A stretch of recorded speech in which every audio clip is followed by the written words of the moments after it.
Stop, you haven't subscribed to the channel yet. Subscribe now, we have new stories every day. Now let's go.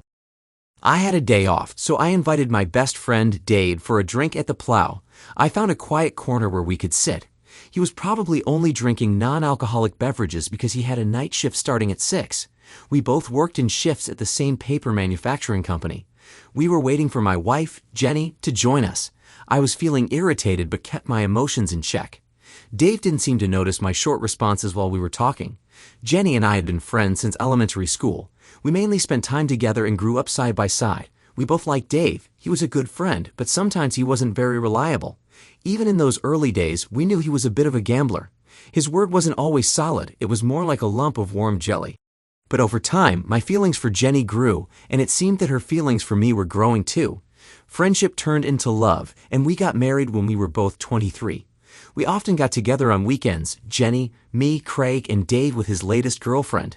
Dave was always there to help. He might be a little late, sometimes even very late, but he always got things done. From early on, it was obvious that Jenny loved me just as much as I loved her, and everyone expected that we would get married. All our parents could see what was happening, and they were happy about it. Dave was my best man at our wedding, and he was also the scoundrel because of whom I ended up on a train to Scotland for my bachelor party with no money.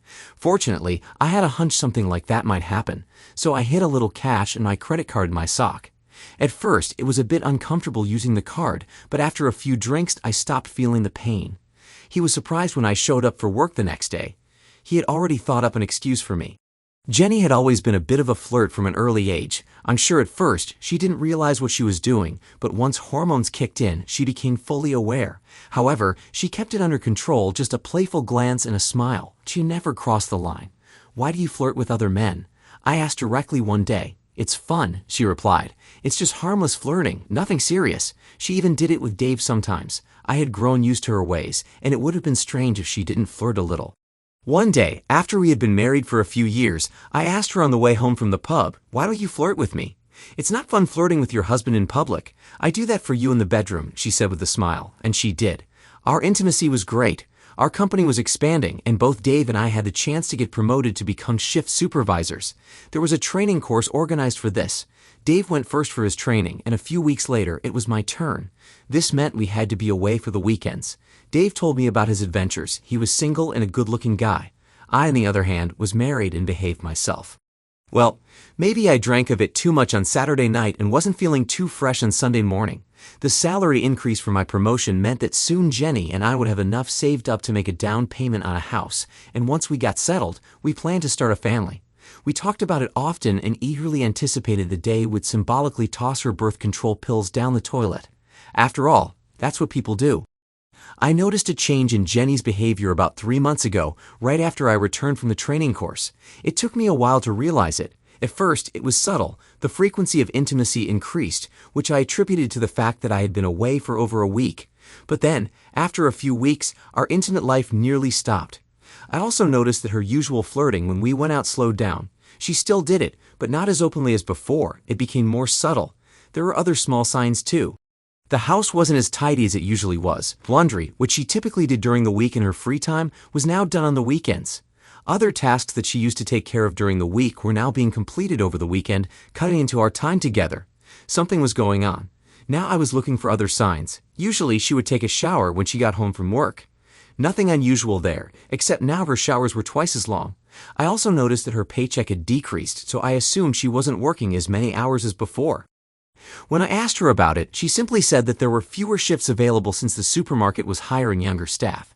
It seemed odd, though, when I stopped by the supermarket and didn't see any younger staff, just the same older employees as before. In fact, there was a large sign in the store advertising job openings. That's when it hit me. She was probably having an affair, most likely with someone from work. I couldn't afford to hire a private detective, and my time was taken up with my new job. I could have taken a day or two off, but that probably wouldn't have been enough, and Dave would have heard about my time off. He would have asked me about it, and I didn't want to admit to him that I suspected Jenny of cheating. I needed more information, so I bought a few small spy Wi-Fi cameras on eBay and installed them in our bedroom and living room. I also tracked her phone using a tracking app. 3 weeks went by, and I didn't find anything. I realized I needed help and decided to confide in Dave. I told him that I thought Jenny was having an affair and asked if he could help. He was skeptical. He didn't believe it. He says she loved me so much that she would never cheat on me, but he offered his help anyway. He could follow her in the evenings when he had a day shift, and on the nights he worked, he would rest in the morning and keep an eye on her during the day. He reported everything he found during the shift changes. She worked at a supermarket stocking shelves, and I told him I suspected that's where she might be cheating on me. It would have been hard to catch them if it was happening at the supermarket. Well, after a few weeks, Dave told me he hadn't found anything, and he was sure nothing was going on. He had a friend who worked at the supermarket, and there were no rumors about Jenny having an affair. There were rumors about other people, but not about her. But now I was even more convinced. Judging by the obvious signs, the extra affection, the increased attention to her appearance, it was clear something wasn't right. She didn't change how she dressed, but she started fixing her hair more often and applying more makeup. It was a Saturday night, and we went to the Plow. There was a small disco there. Usually, Jenny danced with both of us, but mostly with me. But this time, she danced almost exclusively with me. She only danced with Dave a few times. And then it hit me. She had stopped flirting with Dave. The affair wasn't with someone at the supermarket. It was with Dave. I had been such a fool, trusting the two people I cared about most in the world, after my own parents. It all became clear, and I couldn't believe how blind I had been. I needed more information, and this time I had to gather it myself. Jenny organized her shifts to match mine whenever possible, which often helped, but sometimes work had to come first. Her shifts and schedule changed frequently, so we kept a calendar with dates and times. I went back and double-checked the video footage of her leaving the house, comparing it with the shift times on the calendar. That was it. She left our house around 10, even though her shift didn't start until 2. Then I noticed she had left her phone at home. She had to pass by our house on her way from Dave's place to the supermarket. How could I have been so blind? The following Monday, I worked during the day, and Dave had the night shift. Jenny's shift didn't start until 2. After I left for work, I called in sick. Jenny was scheduled to start her day shift earlier. According to the calendar, it should have been at 4 that day so she could be home at the same time as me. I watched as she left our house about an hour after I had gone, heading to Dave's place, and then left just in time to make it to her shift. No wonder the house wasn't as tidied as usual. She was spending most of the day at Dave's. I took pictures of her coming and going. I had to make sure it couldn't be something innocent. I would look like a complete fool if I accused them without proof. That Monday evening, I went out for a walk. I knew where Dave kept his spare key hidden. I took 2 Wi-Fi cameras with me. He wouldn't have noticed them among the clutter he lived in. I even managed to place one in his bedroom. Though when I had recently visited him, I noticed his apartment had become a bit tiddier. I had assumed he was seeing someone, but he hadn't mentioned anyone to us. I caught them the next day. Jenny showed up at Dave's place, but it wasn't just a friendly kiss, it was a kiss between lovers. I heard her scolding him about the state of the apartment, and she started cleaning up. As soon as she finished, he took her by the hand and led her to the bedroom. They didn't come out for 2 hours. That was enough for me. I didn't need to watch what was happening in the bedroom. I couldn't bear to break my own heart any further. I simply saved the recording for later. That was last week. I told her I wasn't feeling well and wasn't in the mood for intimacy. My parents had moved to the South Coast, so I suggested we visit them for the weekend. There would be no intimacy there. It felt wrong to do that in my parents' house, and frankly, I didn't want to be with her after what I had seen. Besides, something Dave said on one of the recordings during a phone call that piqued my interest. We returned on Sunday, and since neither of us liked to cook, I suggested getting Chinese takeout when we got back. I went to pick it up. I made sure to get close enough to Dave's house to connect to his Wi-Fi. My suspicions were confirmed. I asked Dave to meet me at the pub at 5 o'clock before he left for his shift. I ordered drinks, including one for Jenny. When he arrived, he asked what was going on. I told him I wanted to wait until Jenny got there. I'm sure I noticed a flicker of concern on his face. He drank half a pint of light beer, not wanting to be drunk before work. Then I received a message saying Jenny was on her way. I placed my phone on the table and kept the screen on. I was waiting for another message. Jenny arrived. She slid up next to me and gave me a kiss. She was smiling, barely glancing at Dave. "Well, darling, what's all this about? What's with the cloak and dagger routine?" "Oh, it's quite simple. How long have you two been having an affair behind my back?" Their expressions were priceless. In the corner of the room, I had my old phone set up, recording everything. Jenny muttered, "We're not like that." "What makes you think so?" "We're not like that." Dave raised his hands. "That would be ridiculously stupid, buddy. Of course not. We'd never do that to you. You must be out of your mind." Both of their faces were bright red. That's when I pulled out the photos from my pocket, pictures of them walking into his bedroom, holding hands. The date and time were clearly marked, and then 2 hours later, pictures of them coming out, along with one of them kissing, not like friends, but like lovers. Jenny's face went from bright red to pale white. She looked like she had seen a ghost. I pulled an envelope from my pocket. I had printed a separation agreement. I tossed it onto the table. Jenny picked it up and read it while I took a sip of my beer. No, I don't want this. Please, I don't want this. You still haven't answered my question, how long? I'm going to ask you a few more questions. I already know most of the answers, so if I catch a single lie, I'm walking out. I'll sign this paper, go to a lawyer tomorrow, and this separation will turn into a divorce. I could see the gears turning in Jenny's head. If we separated, she might find a way to win me back. She saw this as a way to avoid a divorce. About 3 months, Dave replied. I'm sorry, man, it just happened. I love her. I've always loved her, and she loves me too. But she loves you more than she loves me. I'm sorry. We should have been stronger. I'll stop this. I can't let you two break up. It would hurt all of us. They had just confessed, and I didn't need to torture myself by watching their encounters on video. It was Jenny's turn to explain. It happened when I went over to his place while you were away at your training. His apartment was a mess. I cleaned up for him, and then we sat on the couch, watched a movie, and had some wine. Then he said, look at us like an old married couple. He leaned in and kissed me, and well, it just happened we both felt guilty afterward, but not guilty enough to stop, I said through gritted teeth. I'm sorry we were wrong. It just became convenient, she replied. I looked at Jenny. He said you love him, didn't he? I love you, and I've always liked him. Those feelings grew stronger, but I love you even more. I'm sorry. You didn't answer my question. Yes, she whispered, staring down at her lap. Yes, but not as much as I love you. I'm so sorry. Can we get through this? I'll do anything, please. She looked up at me, her eyes pleading. I'm sorry. This shouldn't have happened. I do love him, but I love you more. I'm sorry, darling, but it's possible to love more than one person. Over the years, I've grown attached to him, and in the past few months, that attachment turned into love. It only started 3 months ago while you weren't home. She paused for a moment. How did you find out? It became completely obvious when I realized you had stopped flirting with him. You don't flirt with your own husband.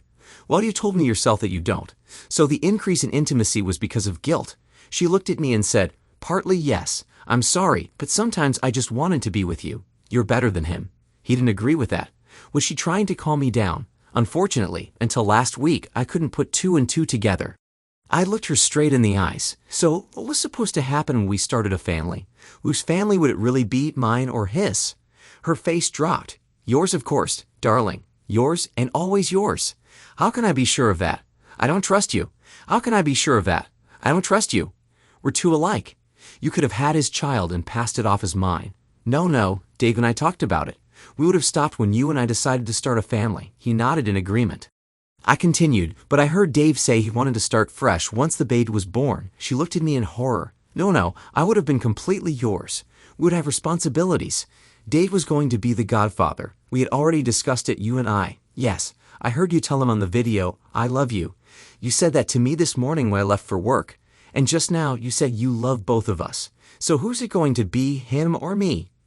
You need to make a choice right here, right now. Not in 5 hours, not in 12, not in 24. Right here, right now. She reached out to me. You, my love, will always be with me forever. I'm sorry that I'll never see Dave again. I choose you. I'm sorry, but I will fix this for you, she kept repeating.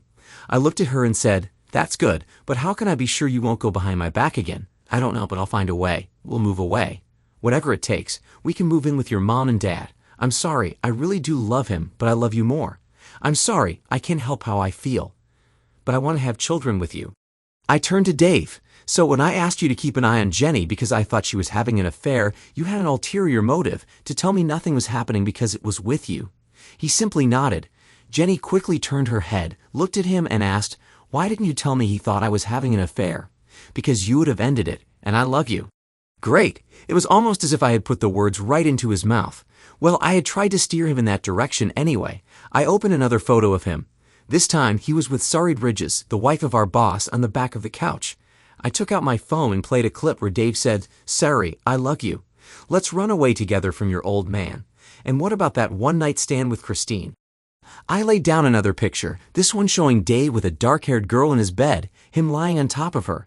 I played another clip where he asked her if he could see her again. Jenny just sat there, her lips forming a silent goldfish shape. Tears were streaming down her cheeks. Goldfish can't cry, can they? I finished my beer, got up from the table, and went to pour myself another. I wasn't going to waste more time with these two cheating fools. Later, I checked what they said to each other on the phone, just in case there was anything interesting. I had planned ahead. I sat down again. Looking at Jenny, I said, "Oh, I don't think we'll be moving. I think we'll stay right here." Dave looked horrified. "I can't move. My parents live here, and they'll need my help." "Oh, I think you'll be moving sooner than you think." I sent Mr. Bridges, our boss, copies of the video I took of you and his wife. You really should have cleaned up the couch before sleeping with her. And I seem to recall you telling her you loved her more than anything in the world. You wanted her to leave him. Well, it turns out you can love more than one person. A message appeared on my phone. I just glanced at it. "I think our boss is waiting for you at work. He's probably staying late to be there when you show up." I slid a few more photos toward him, the one showing him with Mrs. Bridges. Jenny finally realized what was happening. She yelled at him, "You bastard, you're cheating on me." The irony was almost laughable. A cheater calling out another cheater. Dave didn't wait around. He left quickly, not even bothering to say goodbye. Mr. Bridges was a powerful man. Jenny reached out to me. "I'm sorry, honey. I really am. We shouldn't have done this. Please, let's forget about this separation. I'll make it right. I'll do anything." "Please, stay there," I said, standing up and walking over to the window. I saw exactly what I expected and dialed 911. I told the operator, "You better send an ambulance. It looks like someone's being beaten up near the Plough on Mill Road." I prefer not to give my name. I don't want to get involved. They would have my phone number. I'm sure they could track me if they wanted. The message I had received earlier was from Mr. Bridges. I'm outside. I returned to Jenny, who was still crying. "Honey, I'll do anything." I couldn't help myself, but it was wrong. Once we started, I couldn't stop. "I'm sorry. We should have been stronger. I'm sorry I hurt you. I'll do anything as long as it doesn't involve someone else. I'll dress up for you. I'll always look good. I'll wear stockings, and you can have me any way you want. Anything." Why did she think that offering me that would somehow undo her betrayal? "I don't need that from you. There's a perfectly good option right next to it. Besides, we tried that before, and you didn't like it. You said it made you feel dirty." A thought crossed my mind. "I suppose you did it with him, didn't you?" She looked at me and said, "No. He wanted to, but I said no. But even if we had, I wouldn't have been able to get pregnant that way." Another thought hit me. "So you weren't using protection with him?" She looked at me. "I'm on the pill." I leaned forward and looked her in the eye. "Besides you and Sorry Bridges, how many other women has he been with?" "We know at least about one more, Christine, who was just a one-night stand." "It's not about getting pregnant, you idiot." "Oh hell, I need to get tested."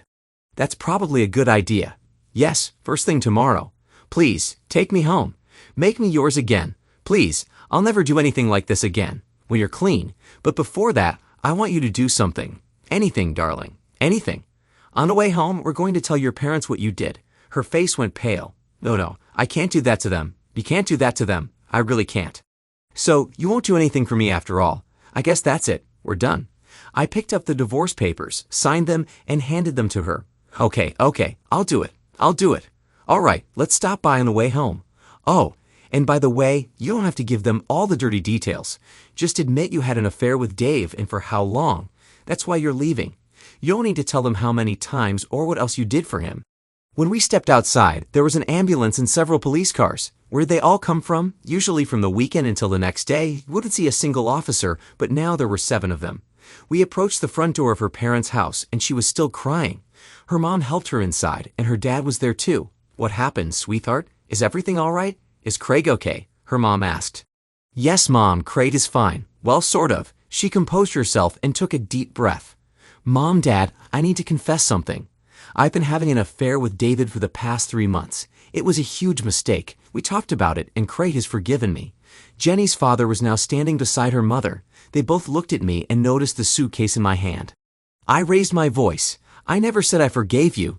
Jenny turned and looked at me. I dropped the suitcase on the floor. Her eyes widened, and her hands flew to her mouth. "Years ago you chose me, but then you decided you needed him too."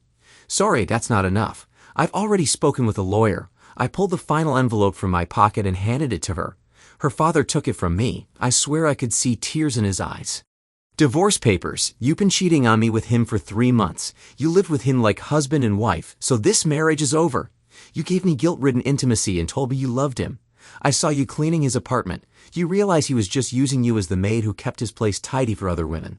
Our marriage will be officially dissolved in 90 days. The apartment is rented. You can stay there or move in here with your parents if they'll take you. I don't care either way. Just let me know if you want to stay in the apartment and give me time to collect my things." Through her tears, she said, "I really do love you." She was crying. "I love you so much." Obviously, that wasn't enough. "You made yourself right at home with that lying bastard. He betrayed me as a friend, he betrayed you, he betrayed Mr. Bridges, and I suppose in some way, he betrayed Surrey with you. He would have made a great husband, wouldn't he?" If you're wondering. With that, I walked out the door. She had a choice. She could love two people, but her choice was to have sex with the one she loved the least. And apparently, it wasn't even good sex. Thanks to everyone who took the time to listen to today's stories. If you enjoyed it, please consider liking and subscribing if you haven't already. Feel free to share your thoughts on the events in the comments below. Take care.